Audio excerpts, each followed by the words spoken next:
Indian economy पे हमारा discussion जारी करते हैं और कुछ समष्टि अर्थशास्त्र के जो ख्यालात जिसको हम फॉलो कर रहे हैं उसके ऊपर चर्चा करेंगे।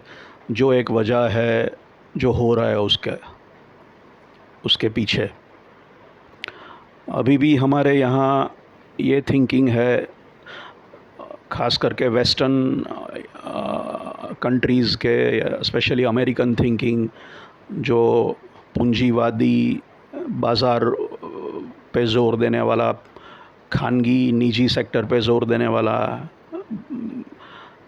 प्राइवेट सेक्टर के फोकस वाला और फ्री मार्केट्स बाज़ारों को इम्पोर्टेंस देने वाला इकोनॉमिक्स है, पूंजीवादी इकोनॉमिक्स है जो डेवलप वहाँ हुआ और जिसके कारण वहाँ प्रगति हुई, और वही हम अभी भी हमारे दिमाग में वो बैठा हुआ है।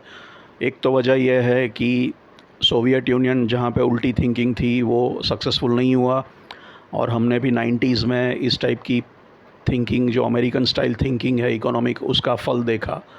तो अभी भी वो चीज़ें हमारे यहाँ मौजूद हैं। इसमें बेसिकली ये है कि भाई सरकार का कोई रोल नहीं है इकोनॉमी में। सरकार को खाली बेसिकली जहाँ तक हो सके देश की सीमाओं को बचाना है, कानून और व्यवस्था को संभालना है और टैक्स बैक्स इकट्ठे करने हैं, बस। तो जो भी इकोनॉमी का, आर्थिक का जो भी काम है, आर्थिक अर्थतंत्र में सरकार का कोई बेसिकली हस्तक्षेप होना ही नहीं चाहिए। सारी आर्थिक प्रवृत्तियाँ निजी सेक्टर पे ही छोड़ देनी चाहिए। निजी बिज़नेस, निजी sector he, production of goods and services, वो सब निजी हाथों के थ्रू होना चाहिए। और ये फैक्टर थिंकिंग है जो प्राइवेट सेक्टर सब करेगा, सरकार को कुछ खास करना नहीं है इकोनॉमी में। तो सरकार का काम बिज़नेस में रहना ही नहीं है, सरकार को बिज़नेस करना ही नहीं है, मतलब इकोनॉमी में ही नहीं पढ़ना है। फिर जिसको कहते हैं सप्लाई साइड इकोनॉमिक्स का ज़ोर है, जिसमें बेसिकली बिज़नेस को छूट दे दो, सस्ती लोन दो उसको टैक्स भी उसके काटो, ज़्यादा टैक्स ना भरे कंपनियाँ, और उनके लिए बिज़नेस करना आसान कर दो। तो वो सप्लाई, अपना प्रोडक्शन ही वो ये सब चीज़ों से इनकरेज करके वो अपना प्रोडक्शन बढ़ाएंगे और इस तरह इकोनॉमी में तेज़ी आएगी, ऐसी एक मान्यता है। जो केन्स की डिमांड साइड इकोनॉमिक्स से विपरीत है, जहाँ पे केन्स ने कहा कि लोगों के हाथ में ख़रीदने का पावर होना चाहिए।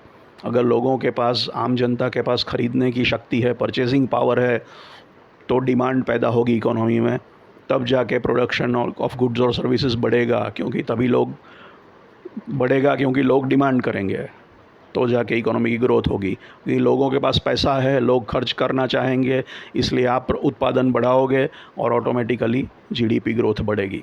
ये उल्टा सप्लाई साइड इकोनॉमिक्स वेस्ट में पॉपुलर है। फिर वो कहते हैं कि ज़्यादा मॉनेटरी पॉलिसी पे जोर देते हैं कि भाई कम इंटरेस्ट रेट हो। यूएस में इंटरेस्ट रेट काफ़ी कम है हिंदुस्तान से, सस्ता क्रेडिट मिलता है। यूएस में इन्फ्लेशन भी जनरली हमारे से कम है, चीज़ें सस्ती मिलती हैं, जनरल खान पान की चीज़ों में इतना खर्चा नहीं है, प्रोडक्ट्स सस्ती मिलती हैं, इंटरेस्ट भी कम है, बहुत कम है, और ये वहाँ की स्टाइल है। और तो ये एक चीज़ मॉनेटरी पॉलिसी पे ज़ोर है।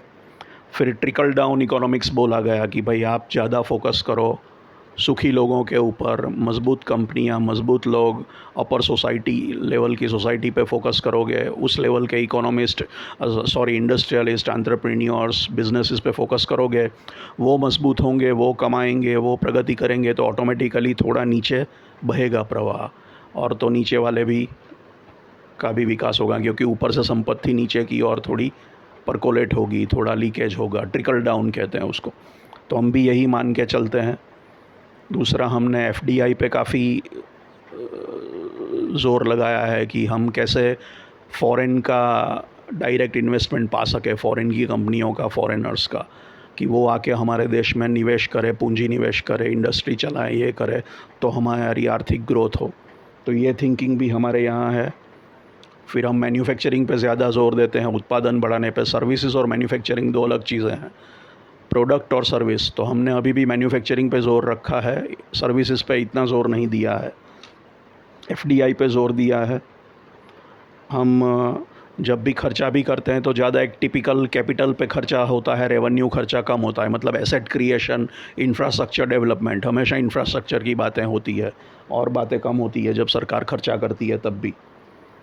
तो ये जो स्टैंडर्ड थिंकिंग है वो वेस्टर्न इन्फ्लुएंस में है। इवन वेस्टर्न का इकोनॉमिस्ट और वेस्ट की बड़ी बड़ी IMF, international monetary fund, world bank भी इसको उत्तेजन देते हैं। वो भी ऑस्टेरिटी की बात करते हैं। जब वो किसी डेवलपिंग कंट्री को पैसा देते हैं, लोन देते हैं, ग्रांट फंड देते हैं, सहाय करते हैं, तो कहते हैं कि भाई सरकारी खर्चे कम करो, सरकारी ऋण कम करो, प्राइवेट सेक्टर को बढ़ावा दो। तो इनका भी ये प्रेशर और फोकस रहता है। अभी हमारे यहाँ दूसरा है कि हम एंटरप्रेन्योरशिप पे ज़ोर दे रहे हैं, स्टार्टअप कल्चर पे, कि छोटे छोटे यंग लड़के कॉलेज में से पास होकर सीधे बिज़नेस चालू करें और लोगों को वही नौकरी देना चालू करें।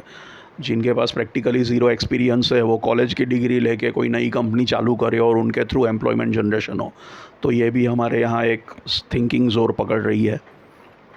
तो ये सारी जो थिंकिंग है वो मैक्रो इकोनॉमिक थिंकिंग हमारे इकोनॉमी में अभी परसिस्ट कर रही है। और ये वेस्टर्न इन्फ्लुएंस आया है। वेस्टर्न इन्फ्लुएंस क्योंकि वेस्ट सक्सेसफुल रहा इकोनॉमिक डेवलपमेंट में। एक तो सोवियत यूनियन के सामने अमेरिका की प्रगति हुई और हमने भी थोड़ा बहुत चखा स्वाद जब क्यों उसके कारण साम्यवाद का पतन हुआ और पूंजीवाद ही जैसे मुख्य इकोनॉमिक थिंकिंग बन गई। फिर उसके बाद हमने भी थोड़ा 1990s में लिबरलाइजेशन, प्राइवेटाइजेशन, ग्लोबलाइजेशन हुआ नरसिम्हा राव मनमोहन सिंह के दौरान, तब ये थिंकिंग आई और वो थिंकिंग अभी थोड़ी बहुत चालू है। लेकिन हमको थोड़े डिफरेंस नोटिस करने चाहिए कि ऐसा क्यों हुआ है।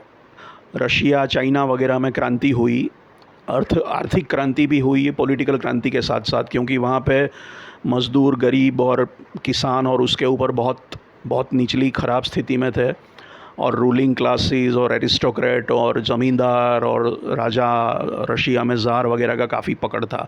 तो बहुत आर्थिक असमानता थी। तो रिवॉल्यूशन हुआ और ये सबको हटा के पूरी नई सरकारें बनी जो साम्यवादी बनी। हमारे यहाँ ऐसा कभी हुआ नहीं। तो वहाँ पे सरकारी, इसलिए सरकार ऐसी क्रांति हुई तो सरकार की थिंकिंग में भी तो सरकार का इकोनॉमी पे पकड़ ज़्यादा बनी। जबकि हमारे यहाँ ऐसा ना हुआ, ना अमेरिका में ऐसा हुआ। अमेरिका हमसे एक यंगर देश है। हमारे बाद हमारी संस्कृति से पुरानी संस्कृति, अमेरिकन संस्कृति नहीं है। क्रिस्टोफर कोलंबस ने इंडिया ढूंढ के मान के अमेरिका ढूंढा था, तब तो कुछ था ही नहीं वहाँ पे।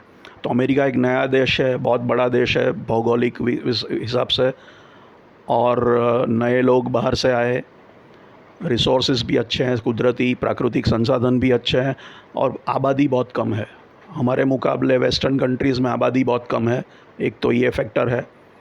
नई कंट्रीज़ हैं, नई संस्कृति है, और पहले से ही शायद गरीबी इतनी वहाँ नहीं थी। और सबसे बड़ी बात, एक चीज़ तो अमेरिका में तो पहले से ही प्राइवेट सेक्टर का ही जोर रहा। उन्होंने ऐसी कोई सरकार के सामने या राजाशाही के सामने क्रांति की नहीं कि नए नीचे के लोग सत्ता में आए और फिर वो साम्यवाद का जन्म हुआ। तो उन्होंने तो प्राइवेट कंपनी ही पहले से ज़ोर में थी और उसी के कारण वो आगे बढ़े। तो उनको तो ये चीज़ समझ में ही नहीं आएगी और ना ही वो करना चाहते हैं। तो उनमें पहले से ही हिस्टोरिकली, ऐतिहासिक रूप से ही यही रहा कि प्राइवेट सेक्टर नहीं पहले से फोकस में रहा। दूसरा, सबसे बड़ी बात एक है कि जो भी इंडस्ट्रियल रिवॉल्यूशन, औद्योगिक क्रांति हुई या साइंस और टेक्नोलॉजी में जो क्रांति हुई वो पाश्चात्य देशों में हुई, अमेरिका, यूरोप वगैरह में हुई। इंडस्ट्रियल रिवॉल्यूशन जब पहला हुआ तब ब्रिटेन वगैरह से शुरुआत हुई, तब हम तो गुलाम थे। और उसके बाद भी जो भी वेस्टर्न कंट्रीज़ में जितना डेवलपमेंट साइंस एंड टेक्नोलॉजी में हुआ है वो हमारे यहाँ नहीं हुआ आज तक। हर चीज़ में वेस्ट आगे है साइंस एंड टेक्नोलॉजी में, चाहे वो हथियार में हो, इलेक्ट्रॉनिक्स में हो, नई टेक्नोलॉजी में हो, इंफॉर्मेशन टेक्नोलॉजी की क्रांति में हो, इंटरनेट में हो, हर चीज़ में। तो प्रोडक्ट्स में, इसमें हर चीज़ में वेस्ट में साइंटिफिक और टेक्नोलॉजिकल रेवोल्यूशन, इंडस्ट्रियल रेवोल्यूशन पहले हुआ और हमसे ज़्यादा उन्होंने उसका फ़ायदा उठाया। इसके कारण प्रगति उसकी बहुत ज़बरदस्त हुई, क्योंकि ये सब नए नए आविष्कार, खोज उनके यहाँ हुई और हम वो नहीं कर पाए, अभी भी नहीं कर पा रहे हैं। अभी भी वो लोग जितना रिसर्च एंड डेवलपमेंट पे खर्चा करते हैं हम उससे कहीं कम करते हैं। चाहे वहाँ की सरकार ले लो, चाहे वहाँ की यूनिवर्सिटी ले लो, चाहे वहाँ के प्राइवेट बिजनेस ले लो, हमारे यहाँ कोई इतना खर्चा नहीं करता। और एब्सोल्यूट टर्म्स में तो हम कहें कि भाई हम तो गरीब हैं, वो अमीर हैं, वो कर सकते हैं, लेकिन हम बजट परसेंटेज टर्म्स में सोचें कि एक अमेरिकन कंपनी अपना टर्नओवर का इतना हिस्सा आर&डी पे खर्चती है और एक इंडियन कंपनी अपने टर्नओवर का कितना हिस्सा आर&डी पे खर्चती है। आप छोटे हो लेकिन परसेंटेज में तो कंपेयर करो तो उसमें भी आई एम श्योर कि हम पीछे हैं। तो हमारे यहाँ वो कल्चर ही डेवलप नहीं हो आर&डी पे खर्चा करने का। वहाँ की यूनिवर्सिटियाँ काफ़ी खर्चा करती है, यूनिवर्सिटी और कंपनियों के बीच में बहुत स्ट्रॉन्ग लिंकेज है, तो काफ़ी आर&डी होती है। तो ये सब सिलिकॉन वैली की कंपनी, गूगल, अमेज़ॉन, फेसबुक, ये सब जो ट्रेंड है वो भी इसी एंटरप्रेन्योर इनोवेशन की कल्चर से आया। तो साइंस, टेक्नोलॉजी, इंजीनियरिंग, इनोवेशन में वो हमसे आगे रहे, इसलिए औद्योगिक स्तर से इकोनॉमिकली भी हमसे आगे रहे, जो हमारे यहाँ नहीं हो पाया। तो ये एक बहुत बड़ी बात है, जो वजह है कि वहाँ की इकोनॉमी हमसे आगे है। और फिर वहाँ की वो थिंकिंग जिससे वो सफल हुए, वो फिर उन्होंने चाहा कि दुनिया उसको फॉलो करे, और वो सिर्फ हम भी उनका प्रेशर भी है और हम भी यही उसी का दबदबा है, तो हम भी उसी थिंकिंग में मान के चल रहे हैं कि हमें भी वही करना चाहिए। लेकिन हमारे में उसमें फ़र्क है, हमारी आबादी बहुत ज़्यादा है, हमारा देश पुराना है और गरीबी और आर्थिक असमानता शायद उनसे ज़्यादा हमारे वहाँ होंगी। दूसरा, हमारी कंपनियाँ में उस टाइप की थिंकिंग विज़न नहीं है। अमेरिकन, सिंपल एग्ज़ाम्पल, एक बर्गर जैसा चीज़ या एक सॉफ़्ट ड्रिंक लेके वो पूरी दुनिया में छा जाते हैं, सिंपल प्रोडक्ट है। और फिर गूगल, अमेज़ॉन, फेसबुक जैसी कंपनियां हैं जो शायद टेक्नोलॉजी कंपनियां हैं, तो चाहे कंज्यूमर प्रोडक्ट ले लो, टूथपेस्ट ले लो, शेविंग क्रीम ले लो, खाने पीने की चीज़ें ले लो, कंज्यूमर प्रोडक्ट्स ले लो, आइसक्रीम ले लो, हर चीज़ में वो लोग बड़े होते हैं, वो पूरी दुनिया जीतने के लिए निकलते हैं। बहुत बड़ी कंपनी, मैकडोनाल्ड्स की कंपनी बन गई, पिज़्ज़ा हट बन गई, कोका कोला, पेप्सी बन गई। हमारे यहाँ कोई समोसा वाला या कोई मसाला डोसा वाला दुनिया जीतने नहीं गया, जबकि अमेरिकन समोसा, जिसको हम बर्गर बोलते हैं, वो दुनिया में फैल गया। तो हमारी कंपनियाँ, हमारा प्राइवेट सेक्टर उतना बड़ा नहीं है, उतना डायनेमिक नहीं है, उतना गतिशील नहीं है, शायद उसके पास इतना पैसा नहीं है, शायद उसको सस्ते भाव में लोन नहीं मिलती, शायद उसके पास विज़न नहीं है, शायद उसके पास महत्वाकांक्षा नहीं है इतना बड़ा होने की, शायद वो संतुष्ट है, थोड़ा बहुत पैसा कमा लिया बहुत हो गया।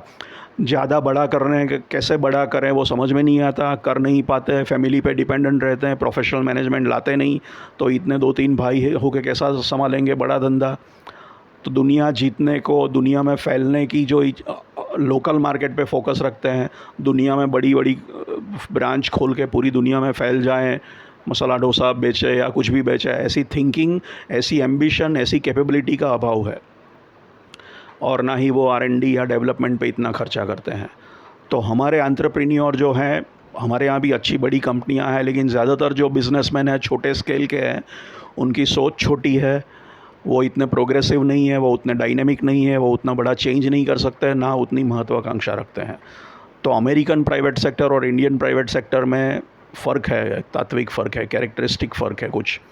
और वहाँ पे किसी को कोई कंपनी में से नौकरी जाती है तो धनाक से कहीं और मिल भी जाती है, तो काफ़ी स्पीड से वहाँ पे चेंजेस होते हैं, डायनेमिक है, कंपनियाँ भी फटाफट बदलती हैं, नई टेक्नोलॉजी अपनाती हैं, स्पीड से मूवमेंट करती है। जबकि हमारा थोड़ा स्लो काम है, हम उतना ग्रोथ नहीं करती, हमारी कंपनियाँ नहीं कर पाती है, नहीं करना चाहती है, या सरकारी कुछ हर्डल्स आती होंगी, पता नहीं। तो हमारा प्राइवेट सेक्टर ना उतना बड़ा है, ना उतना कॉन्फिडेंट है, ना उतना कैपेबल है, ना उतने रिसोर्सेज हैं उसके पास। तो हमारा प्राइवेट सेक्टर, उनके प्राइवेट सेक्टर में कुछ ना कुछ फ़र्क है। तो हमारा प्राइवेट सेक्टर के ऊपर जो ज़्यादा भरोसा रख रहे हैं, वो अमेरिका में जो हुआ वो यहाँ हो जाए, वो मुझे थोड़ा मुश्किल लग रहा है। एक तो ये दिक्कत है, तो क्योंकि उनमें फ़र्क है।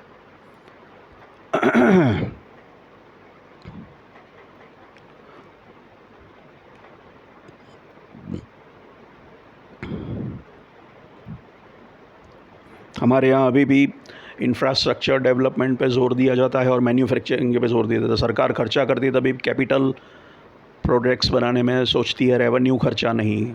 एसेट्स बनाओ, फिज़िकल एसेट, ब्रिज बनाओ, फ्लाईओवर बनाओ टाइप का, और दूसरा इंफ्रास्ट्रक्चर मतलब उसी का है, तो उस पर सरकार का खर्चे का भी फोकस उस पर रहता है।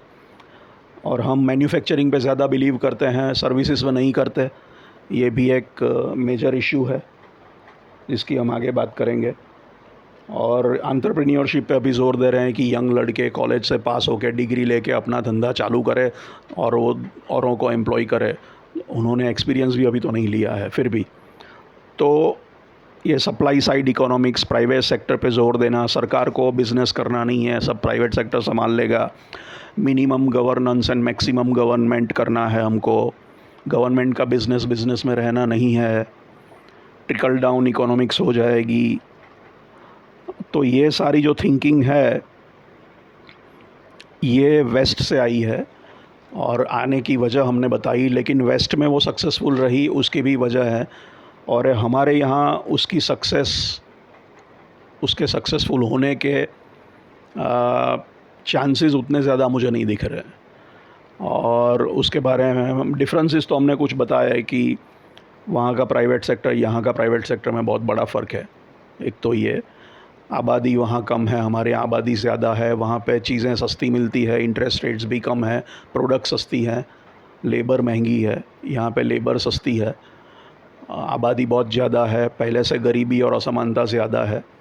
और वहाँ का और हमारा प्राइवेट सेक्टर में भी कैपेबिलिटी वाइज फ़र्क है, कैपेबिलिटीज़ वाइज, सोच वाइज, स्वभाव बोलो तो उसके हिसाब से फ़र्क है।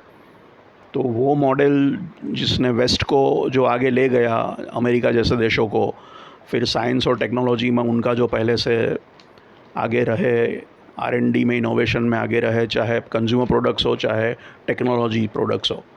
वो डिफेंस में भी देखो तो हथियार में भी वो आगे हैं बनाने में और बेचने में। तो वो अभी भी हम पीछे हैं।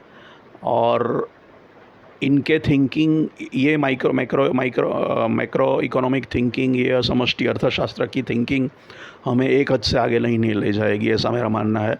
और इस पे हम चर्चा आगे जारी रखेंगे। Thank you.